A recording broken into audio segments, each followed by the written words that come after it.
धर्म क्षेत्र कुरुक्षेत्र से विजय सभरवाल अपने त्रिशूल प्रोग्राम में आप सबका स्वागत करता है।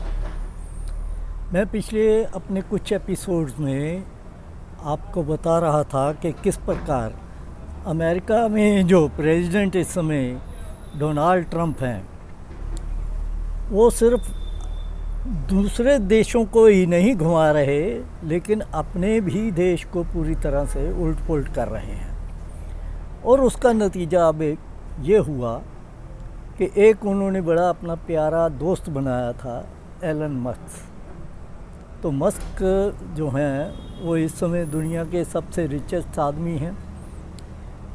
ये ट्विटर, जिसको अब एक्स कहते हैं, उसके मालिक हैं। अब ट्विटर पे जो चीज़ लिखी जाती है वो कहाँ से कहाँ जाती है, सारी दुनिया में पड़ी जाती है। और ट्रंप जी की इलेक्शन में मस्क ने बताया जाता है कि तकरीबन 22,000 करोड़ रुपया लगाया था। और जब ट्रंप जी प्रेसिडेंट बने तो उन्होंने मस्क को एक नया डिपार्टमेंट बनाया, डिपार्टमेंट ऑफ गवर्नमेंट एफिशिएंसी, कि किस प्रकार गवर्नमेंट की एफिशिएंसी बढ़ानी है, उसका हेड बना दिया। अब मस्क साहब ने अपना काम तो शुरू किया, कई एम्प्लॉयज़ को निकाला, कईयों को बंद किया, कुछ कर दिया। लेकिन आहिस्ता आहिस्ता दोनों में दरार पड़नी शुरू हो गई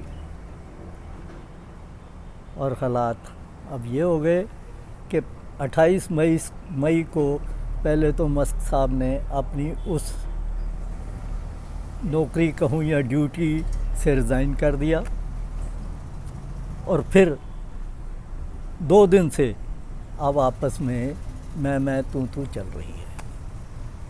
और यहाँ तक बहस आ गई कि मस्क साहब ने यहाँ तक कह दिया कि ट्रंप को इम्पीच कर देना चाहिए। इम्पीच का मतलब होता है कि भाई सेनेट वाले या कांग्रेस वाले अगर उसके ख़िलाफ़ वोट कर दें कि भाई ये प्रेसिडेंट ठीक नहीं चल रहा, देश को नुकसान पहुंचा रहा है, तो इम्पीचमेंट हो जाती है, उसको हटा दिया जाता है और वाइस प्रेसिडेंट जो है उसको प्रेसिडेंट बना दिया जाता है।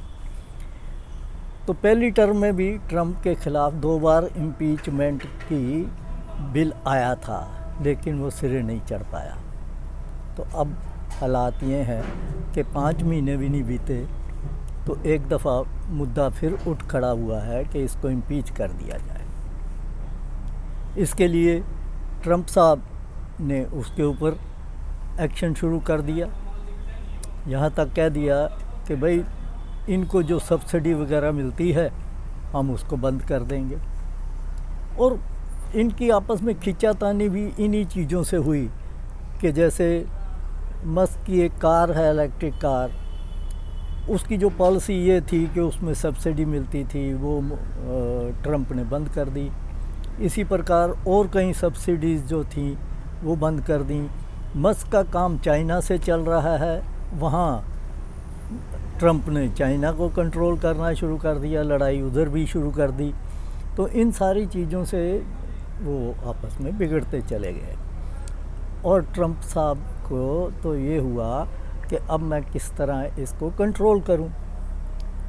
और जब मस्क ने कल ये कह दिया कि इसकी इम्पीचमेंट होनी चाहिए, और अपने जो उसका यूट्यूब एक्स है, एक्स, उसमें ये लोगों को ये कहा कि मैं एक नई पार्टी बनाना चाहता हूं, तो आपने इसके ऊपर व्यूज़ दो।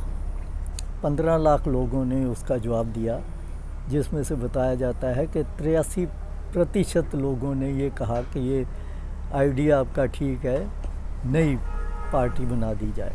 हालांकि पीछे भी कई दफ़ा बनी अमेरिका में थर्ड पार्टी, वहाँ ये थर्ड पार्टी चलती नहीं। थोड़ा बहुत किसी स्टेट में कोई काम कोई कर ले तो कुछ 1-2 सेनेटर कोई बन जाए तो बन जाए, नहीं तो कुछ नहीं है। 2 पार्टी सिस्टम वहाँ है, और वही है डेमोक्रेट और रिपब्लिक। लेकिन इन दोनों में आपस में इतनी खिंचातानी हो गई कि मस्क ने यहाँ तक कह दिया कि इसको इम्पीच करो।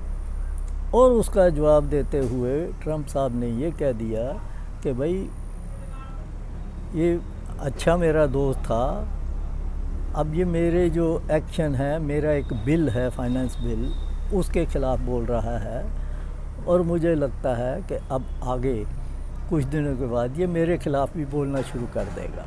और वाकई हालात ये बने हैं कि अब जो उसके सीक्रेट ट्रंप जी के मस्क के पास हैं वो आहिस्ता आहिस्ता खुल के सामने आएंगे। तो ये बात मैं इसलिए भी कहना चाह रहा हूँ कि आप ये देखिए कि एक दोनों व्यापारी हैं, ट्रंप भी व्यापारी है और मस्क भी, लेकिन एक व्यापारी जब प्रेसिडेंट के ख़िलाफ़ बोल रहा है तो वहाँ कोई उसके ऑफिस में या उसके घर में कोई इनकम टैक्स के छापे नहीं पड़े, कोई ईडी के छापे भी नहीं पड़े। वो बहस चल रही है कि क्या हमें अपनी डेमोक्रेसी कैसे रखनी है, क्या प्रेसिडेंट को इतनी पावर दे देनी है कि वो जो मर्जी आए। तो इन चीज़ों को देखते हुए लगता है कि वहाँ अभी कुछ जुडिशरी भी बची हुई है और डेमोक्रेसी भी बची हुई है। चाहे ट्रंप साहब ने ये कह रखा है कि अब की बार मैं डिक्टेटर बन के दिखाऊंगा, तो देखते हैं, वर्ल्ड में कई डिक्टेटर पहले भी हुए हैं और उनका क्या हश्र होता है वो आपके सामने है। तो आज इतना ही, फिर मिलेंगे। आप सबका धन्यवाद।